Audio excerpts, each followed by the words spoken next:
Listen, keep that same energy. No, I'm not trying to box. I don't like to tussle. I do, but that was a part of me. But listen, keep that same energy. I'm going to give you an opportunity to like this video and subscribe, and you come back and I'll tell you why.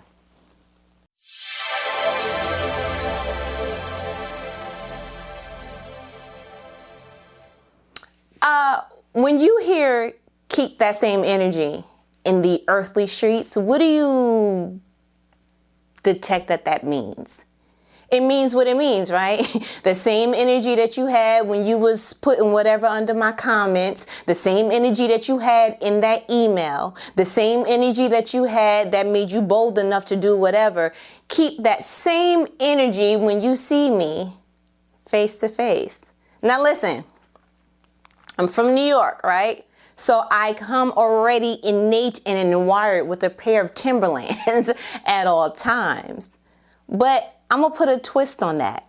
So the video, and you should have watched it. No judgment. Okay. The video that I had out, that came out, when was it? Maybe around December-ish? Actually, December 1st. And it was quitting helped my faith. One of my good sis went ahead and commented something. And I was like, ooh. The response that I had immediately was, keep that same energy. Not because she said something foul. We ain't one of those grandbabies. I would have blocked her. She would have been a part of the blacklist. Okay, great. But the fact that she's like, I went ahead and I got encouraged and I was watching your video and I feel like God was talking to me. So I quit my job and, just to it's super excitement because we are starting to form a sense of awakening. We are the wokes, okay? Not in a terrible way, and not the way that they've been doing it. I'm not a part of that movement, and I'm not going to claim to be. But more so that we are evolving to this place of, there's got to be more. This just can't be it. You mean to tell me we do Monday, Tuesday, Wednesday, Thursday, Friday, Saturday, Sunday, Monday? I don't want to sing that song. Do you want to sing that? Because who wrote the lyrics? Because can we make a remix? Can we get messy on it? Da da da da la. What could we do to change the melody to that? Because it's giving very Eeyore find your tail. You see what I'm saying? I don't want to be a part of that. But when I was reading her comment, I was getting excited. Cause she was like, sis, I'm out here and I did the same thing. And I was looking at your videos and she was getting me super excited. And the one thing that came out was like, yo, keep that same energy. Keep that same energy. The thing that God revealed to you that made you say, yo, you know what? Y'all could take this cubicle, the computer, the stapler remover, and give it to somebody that is okay with being dumped on. Give it to somebody that's okay with not living to their potential. Give it to somebody that joy is not really a big thing. Give it to someone that you can go ahead and just transfer it that away and they don't give you no pushback. The only reason why I'm allowing y'all to do that is because I have bills, I have responsibilities, I have whatever, but something has shifted in me where I no longer am excusing or perverting my peace for a paycheck. Yeah, y'all can have a nice day in the most disrespectful way that I can say it. And so when you get that and God reveals that to you and you get that unctioning the way that Peter did, where he was like, yo, God, if that's you, call me out onto the water so I can walk with you. Like keeping that same energy. But just like Peter, once he got on the water and he started to see the waves and the winds, the next thing that he says to Jesus is, help, I'm sinking. And Jesus reached over to him and said, why did you doubt me? Ah, Peter, if you just would have kept that same energy, if you would have saw the 11 other disciples and was like, y'all can stay here in this boat, in this job, in this community, in this family cycle, and this generational curse, y'all can stay here, but I'm going out to see what else is for me. I'm going out and seeking Jesus. I'm going to walk out of this. I know that y'all not brave enough, but you know what? I don't have all the details. I don't even know exactly how to do it. Surprisingly, I'm saying I'm getting ready to do something that I've never seen done before, that I've never experienced. this. I can't depend on logic. I can't even depend on my own skill set. But the one thing I can depend on is that if that's Jesus and that's his voice, and I confirm that, hey, can I go out there with you? And he said, yeah, come on ahead. Then I'm going. It will make sense when I go. It will, whatever it is. But he needed the first step, which was be brave enough to step out.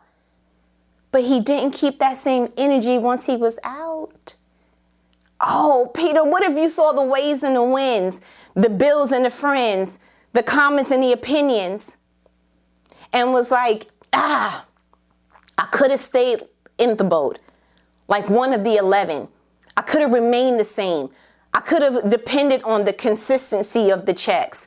I could have depended on, you know what, they said brick with no straw, but at least I gotta know we don't serve an at least job. What if you would have went ahead and said, God is more than an at least? What if we have more in us than just an at least purpose? What if Peter would have got on a boat and was like, all right, you know what, whatever Jesus says to do, I'm gonna go out and do it. And even when I see the things that are not in compliance with what I know God is calling me to do, I'm gonna say, yeah, but no. And I'm still going to walk, and I'm still going to remember why I left the boat in the first place. I left the boat because there was fear there where there was faith in me.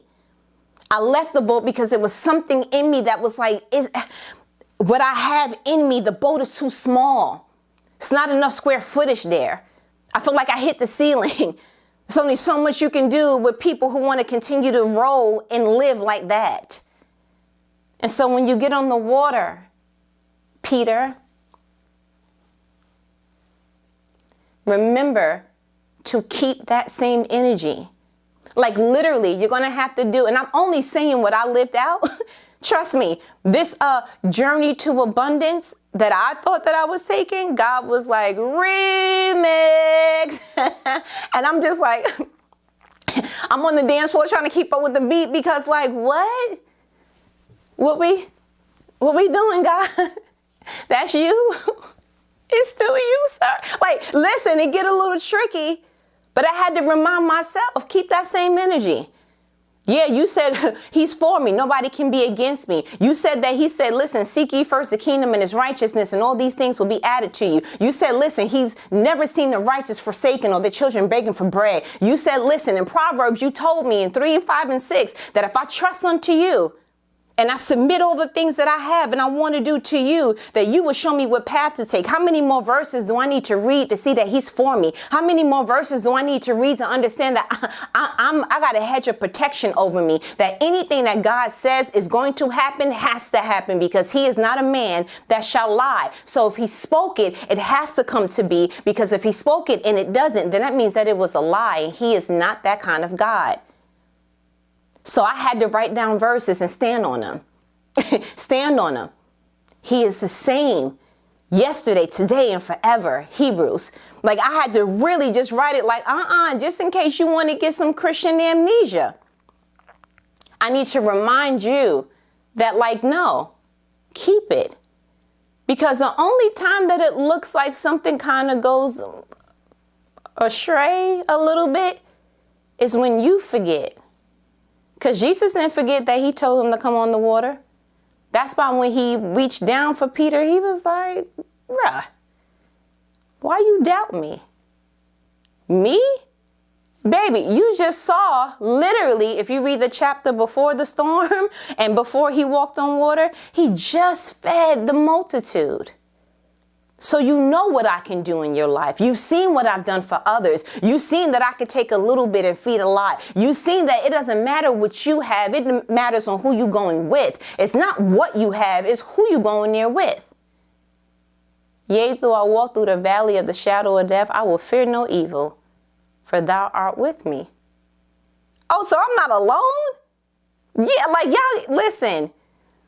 Y'all done messed up and let me come in the club. Because now what I translate that to be is I know some stuff now. Like I understand my power now, because I understand that when I'm deeply rooted in Christ, that he truly is the vine, and that God is the gardener, and that I can do all things through Christ. If he aligned and assigned it to me, it's going to get done. I don't get the opportunity to be flaky because I see the winds and the waves. So what?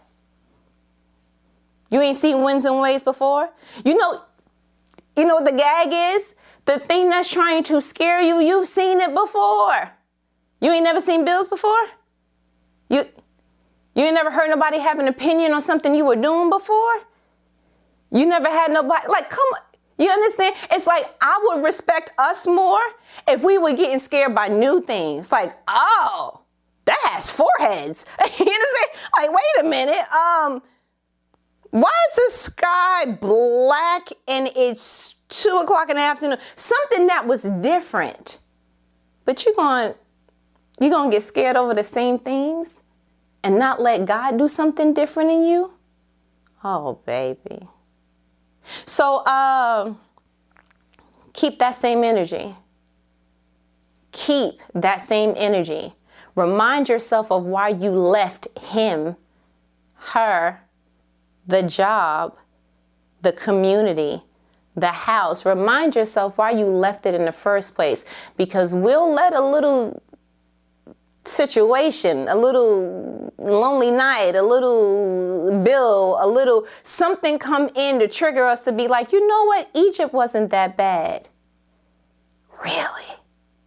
You forgot when you was praying for 400 years, crying out to God to get you out of that? You forgot when you were crying 40 hours a week to get you out of a job that didn't value you, that you saw no end to, that you were like, you know what? It has to be more than this. You forgot. You forgot what it felt like to go to sleep with a heart that felt like, you know what, I know I'm not in good hands, and you really craved to have a covering, but you settled just to have company. You forgot? Yeah, no. We don't get in the wilderness and forget that Egypt was terrible. We don't get to the wilderness and feel like, you know what, there's no safety out here. Like it's not enough covering for me. So what I'm going to do is, I don't know what's to come, so I'm going to crave what was. We don't do that. We go ahead and configure our minds to confirm and affirm in our souls that the wilderness is training ground. It is not some place that God forgot us. It is not some place that we don't have anything to cover us. It is not a place of the spooky unknown. It's God put you there to give you a resting spot. It's just the same as the corner in the boxing ring. You don't go all 12 rounds, all the minutes. You got to have a ding, ding, ding to go in the corner and say, okay, listen, buddy is tearing your left rib cage up. Okay, I'm gonna need you to guard a little bit. I'm gonna need you to do the tuck in the situation. I need you to bob and weave, and that's where you get your instruction. So if you can start looking at your wilderness in that way, you won't be so scared. You'll be thankful for the wilderness. That God, thank you for getting me out of Egypt, because I don't know how much more of that I could have took. God, thank you for letting me dodge that bullet, because old buddy was and shorty was. You understand? Like, you'll start looking at it like, whoo, I'm looking forward to the wilderness. Yes, because that's the place that you train and you get instruction and God strengthens you. Why did God take the Israelites to the wilderness in the first place? To teach them how to fight. Why? So you won't get to the promised land and be windmilling on giants. Like, you embarrassing God in these streets. And that's what we don't understand. We need to understand that it's not truly on us. The embarrassment, the namesake, is on God. Like, God has the hardest job. He got to convince you to do some stuff, convince you to stay out of some stuff, and convince you to be consistent to the thing he called you to do. That's difficult, bruh. And we looking at him like, I don't know if you're going to come through. No, he's the perfect one. You the imperfect one. I don't know if you're going to come through. Peter was like, bruh, I'm ready to California love. Like, he was ready to do whatever. Jesus was like, sir, before the rooster crowed 3 times, okay, you going, no, I'm not. Guess what? 2 chapters later. Yeah, you were like, I don't know that man. Who that is? Oh, you understand? So let's not treat God like he's Peter. Let's not treat God like he's a human. Let's not treat God like he's a man. The scary part is getting us to get to where we want to get to, because we have the choice not to choose him. But God's word stands. So when we say yes, he should be the one that's like, I don't know. Because he already knows what you're going to do before you do it. That's why Jesus told Peter what he was going to do. Keep that same energy. Remember why you left. Remember why you're in the wilderness right now. And remember that he's taking you somewhere that, yeah, you may not know all the ins and outs and the details, but guess what? It's a promised land. It literally is something that once you get there, it will all be worth it. It makes sense at the end. But for now, you keep that same energy. That, thus saith the Lord. You understand? But listen, we got to do what the YouTube people say. They say if you do the like button, it gets the message out to people. And if you subscribe, then it makes... listen, just do the like and the subscribe. Okay? And all the YouTube stuff. And we will talk again next video, okay? Later.